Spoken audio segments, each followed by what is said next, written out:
Hi everyone, welcome to Siri baby YouTube channel. ಮೊದಲನೇದಾಗಿ ಎಲ್ಲರಿಗೂ ಹೊಸ ವರ್ಷದ ಹಾರ್ದಿಕ ಶುಭಾಶಯಗಳು. ಹೊಸ ವರ್ಷ ಬರ್ತಾ ಇದೆ. ಈ ಒಂದು ಹೊಸ ವರ್ಷದಲ್ಲಿ ಪ್ರತಿಯೊಬ್ಬರು ಒಂದು ರೆಸೊಲ್ಯೂಷನ್ ಅಂತ ಇಟ್ಕೊಳ್ಳಿ. ರೆಸೊಲ್ಯೂಷನ್ ಮೀನ್ಸ್ ನೀವೆಲ್ಲ ಯಾವ ಕೆಲಸಗಳನ್ನು ಪೆಂಡಿಂಗ್ ಇಟ್ಕೊಂಡಿದ್ರಿ, 2024ಅಲ್ಲಿ ಯಾವ ಕೆಲಸಗಳೆಲ್ಲ ಆಗದೆ ಹಾಗೆ ಪೆಂಡಿಂಗ್ ಉಳ್ಕೊಂಡಿದೆ, ನೀವು ಏನು ಮಾಡಬೇಕು ಅಂತ ಇದ್ದೀರಾ ಕೆಲಸಗಳು, ಆ ಒಂದು ಪ್ರತಿಯೊಂದು ಕೆಲಸಗಳನ್ನು ಒಂದು ಕಡೆ ಲಿಸ್ಟ್ ಔಟ್ ಮಾಡ್ಕೊಳ್ಳಿ.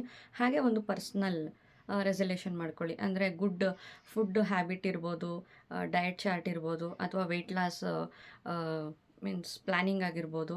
ಆ ಥರ ನಿಮ್ಮ ಪರ್ಸ್ನಲ್ ಕೇರಿಂಗು ಆಯಿತು, ಮತ್ತು ಅಚೀವ್ಮೆಂಟ್ ಬಗ್ಗೆ ಆಯಿತು. ಅದ್ರ ಬಗ್ಗೆ ಒಂದು 2 ಲೀಸ್ಟ್ ಔಟ್ನ ಮಾಡ್ಕೊಳ್ಳಿ. ಆ ಒಂದು ಕೆಲಸಗಳಿಗೆ, ಅಚೀವ್ಮೆಂಟ್ಗಳ ಕಡೆಗೆ ಗಮನವನ್ನು ಕೊಟ್ಟು ಅದನ್ನು ಅಚೀವ್ಮೆಂಟ್ ಮಾಡೋದಕ್ಕೆ ಅಂತ ಹೇಳಿ ಫೋಕಸ್ನ ಹಾಕಿ. ಆ ಒಂದು ಕೆಲಸಗಳನ್ನ ಸಕ್ಸಸ್ಫುಲ್ಲಾಗಿ ಮಾಡೋದಕ್ಕೆ ಏನೆಲ್ಲ ಮಾಡಬೇಕು, ಆ ಒಂದು ಪ್ರಯತ್ನದ ಕಡೆ ನಮ್ಮ ಒಂದು ಗಮನ ಹೋಗಬೇಕು. ಹಾಗೆ ಈ ರೆಸಲ್ಯೂಷನ್ನ ಮಾಡ್ಕೊಂಡಿರೋದ್ರಲ್ಲಿ ಕೆಲವೊಂದು ಬದಲಾವಣೆಗಳು ಕೂಡ ಮಾಡಿಕೊಂಡು, ಹಾಗೆ ಏನೆಲ್ಲ ಅಚೀವ್ಮೆಂಟ್ಗಳು ಮಾಡಬೇಕು ಅಂದ್ಕೊಂಡಿದ್ದೀರಾ ಅದನ್ನು ಮಾಡಿ. ಆ ಬದಲಾವಣೆಗಳನ್ನ ನೀವು ಮಾಡಿಕೊಂಡಾಗ ನಿಮ್ಮ ಮೇಲೆ ನಿಮಗೆ ಕಾನ್ಫಿಡೆನ್ಸ್ ಬರ್ತಾ ಹೋಗುತ್ತೆ. ಎಸ್, ನಾನು ಕೂಡ ಅಂದ್ಕೊಂಡಿದ್ದನ್ನು ಮಾಡ್ತೀನಿ, ನನ್ನ ಕೈಯಲ್ಲಿ ಕೂಡ ನಾನು ಅಂದ್ಕೊಂಡಿದ್ದನ್ನು ಮಾಡೋದಕ್ಕೆ ಸಾಧ್ಯ ಆಗುತ್ತೆ ಅಂತೇಳಿ ನಿಮ್ಮ ಮೇಲೆ ನಿಮಗೆ ಕಾನ್ಫಿಡೆನ್ಸ್ ಬರೋದಕ್ಕೆ self love and self care.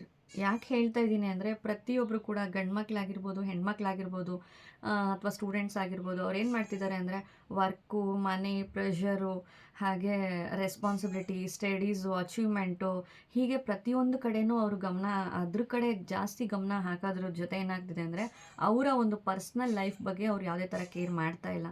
For example, ಈಗ ನಾವೇ ಆಗಿರ್ಬೋದು, ಎಲ್ಲೋ ಒಂದು ಕಡೆ ಮಕ್ಕಳು ಅಂತ ಹೇಳಿ ಇನ್ವಾಲ್ವ್ ಆಗೋದ್ರಿಂದ ನಾವು ಸಫಿಷಿಯೆಂಟಾಗಿ ನೀರು ಕುಡಿಯೋದಾಗಿರ್ಬೋದು, ಸಫಿಷಿಯೆಂಟಾಗಿ ಹೊಟ್ಟೆ ತುಂಬ ಊಟ ಮಾಡೋದಾಗಿರ್ಬೋದು, ಗುಡ್ ಡಯಟ್ ಚಾರ್ಟ್ನ ತಗೊಳ್ಳೋದಾಗಿರ್ಬೋದು, ಅಥವಾ ನಮ್ಮ ಹೆಲ್ತ್ ಬಗ್ಗೆ ನಾವು ಕೇರ್ ಮಾಡೋದಾಗಿರ್ಬೋದು, ತುಂಬ ನಿದ್ದೆ ಮಾಡೋದಾಗಿರ್ಬೋದು, ಪ್ರತಿಯೊಂದು ಕಡೆನೂ ನಾವು ಗಮನ ಹರಿಸೋದನ್ನು ಬಿಡ್ತಾ ಇದ್ದೀವಿ. ಯಾಕೆಂದರೆ ಬೇರೆ ಒಂದ್ರ ಕಡೆ ನಾವು ನಮ್ಮ ಗಮನವನ್ನು ಹರಿಸ್ತಾ ಇದ್ದೀವಿ.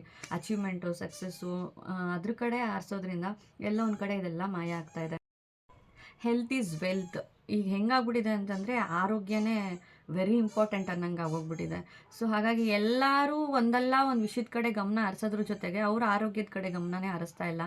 ನಾನು ಎಲ್ಲರಿಗೂ ನನ್ನ ಮನಸ್ಸಿನ ಮಾತು ಹೇಳೋದೇನು ಅಂತಂದರೆ, ಆರೋಗ್ಯದ ಮುಂದೆ ಯಾವುದೂ ಇಲ್ಲ. ಹಾಗಾಗಿ ಈ ಒಂದು ಹೊಸ ವರ್ಷದಲ್ಲಿ 2025ಅಲ್ಲಿ ಏನಿದೆ, ಇದು ನಿಮ್ಮ ಅಚೀವ್ಮೆಂಟು ಎಲ್ಲಾದ್ರ ಕಡೆ ಇರಲಿ, ಎಲ್ಲ ಕಡೆ ಗಮನ ಕೊಡಿ. ಬಟ್ ಅದ್ರ ಜೊತೆಗೆ ಪರ್ಸ್ನಲ್ಲಾಗಿ ನಿಮ್ಮ ಲೈಫ್ ಸ್ಟೈಲ್ ಬಗ್ಗೆ, ಅಂದರೆ ನಿಮ್ಮ ಆರೋಗ್ಯದ ಬಗ್ಗೆ ಸ್ವಲ್ಪ ಹೆಚ್ಚು ಗಮನನ ಕೊಡಿ. ನೀವು ಚೆನ್ನಾಗಿದ್ರೇ ನೀವು ಚೆನ್ನಾಗಿದ್ರೇ ಅಚೀವ್ಮೆಂಟ್ ಮಾಡೋದಕ್ಕೆ ಸಾಧ್ಯ. ಹಾಗಾಗಿ ಇವನ್ ನನಗೂ ಕೂಡ ಸೇರಿಸೇ ಹೇಳ್ಕೊಳ್ತಾ ಇದ್ದೀನಿ ಈ ಒಂದು ಮಾತನ್ನ. ಏನು ಅಂದರೆ, ಈ ಒಂದು 2025ಅಲ್ಲಿ ನಮ್ಮ ಬಗ್ಗೆ ನಾವು ಕೇರ್ ಮಾಡ್ತಾ, ನಾವು ಚೆನ್ನಾಗಿದ್ದು ನಮ್ಮ ಆರೋಗ್ಯನ ನಾವು ನೋಡಿಕೊಂಡ್ರೇ ನಮ್ಮ ಮನೆ ಅಥವಾ ನಮ್ಮ ಮಕ್ಕಳು, ಮನೆ, ನಮ್ಮ ಫ್ಯಾಮಿಲಿನ ನಾವು ಚೆನ್ನಾಗಿ ನೋಡ್ಕೊಳ್ಳೋದಕ್ಕೆ ಸಾಧ್ಯ. And happy new year to all ಹೇಳೋದ್ರ ಜೊತೆ ಕೊನೆಯದಾಗಿ ನಾನು ಏನು ಹೇಳ್ತಾ ಇದ್ದೀನಿ ಅಂತಂದರೆ, ವರ್ಷದ ಆರಂಭದಲ್ಲಿ ನಾವೇನೇನು ಪ್ಲ್ಯಾನ್ ಮಾಡ್ಕೊಂಡಿರ್ತೀವಿ ಅಥವಾ ಬದಲಾವಣೆಗಳು ಮಾಡ್ಕೊಳ್ಬೇಕು ಅಂತ ಇರ್ತೀವಿ, ಅದೆಲ್ಲ ವರ್ಷದ ಆರಂಭದಲ್ಲಿ ಚೆನ್ನಾಗೇ ಇರುತ್ತೆ. ಅಂದರೆ ಒಂದು ಸ್ವಲ್ಪ ದಿವಸ ಅದನ್ನು ಫಾಲೋ ಮಾಡ್ಕೊಳ್ತಾ ಹೋಗ್ತೀವಿ, ಸ್ಟ್ರಿಕ್ಟಾಗಿ ಫಾಲೋ ಮಾಡ್ತೀವಿ, ಎಲ್ಲ ಮಾಡ್ತಾ ಇರ್ತೀವಿ. ಬಟ್ ಅದೇ ದಿನಗಳು ಕಳೀತಾ ತಿಂಗಳುಗಳು ಹೋಗ್ತಾ ಅದೆಲ್ಲ ಹಾಗೆ ಮರೆಮಚ್ತಾ ಹೋಗುತ್ತೆ. ಬಟ್ ಆ ಥರ ಆಗೋದು ಬೇಡ.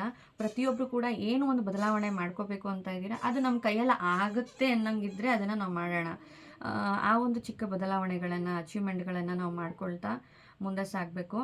ಆ್ಯಂಡ್ ವರ್ಷದ ಆರಂಭದಲ್ಲಿ ನಾವು ಯಾವೊಂದು ಜೋಶಲ್ಲಿರ್ತೀವಿ, ಅದೇ ಜೋಶಲ್ಲಿ ವರ್ಷದ ಎಂಡ್ ತನಕನೂ ಅದೇ ಜೋಶಲ್ಲಿದ್ದು ನಮ್ಮ ಎಲ್ಲ ಬದಲಾವಣೆಗಳನ್ನು ಬದಲಾಯಿಸ್ಕೊಂಡು, ಹಾಗೆ ನಮ್ಮ ಏನೇನು ರೆಸಲ್ಯೂಷನ್ ಹಾಕ್ಕೊಂಡಿದ್ದೀವಿ, ಚೇಂಜಸ್ ಮಾಡ್ಕೊಳ್ಬೇಕು ಅಂತ ಇದ್ದೀವಿ, ಅದನ್ನು ಕೂಡ ನಾವು ಸಕ್ಸಸ್ಫುಲ್ಲಾಗಿ ಮಾಡ್ಕೊಂಡು ಹೋಗೋಣ ಅಂತ ಹೇಳಿ ಹೇಳೋದ್ರ ಮೂಲಕ happy new year to all. Thank you for watching the video.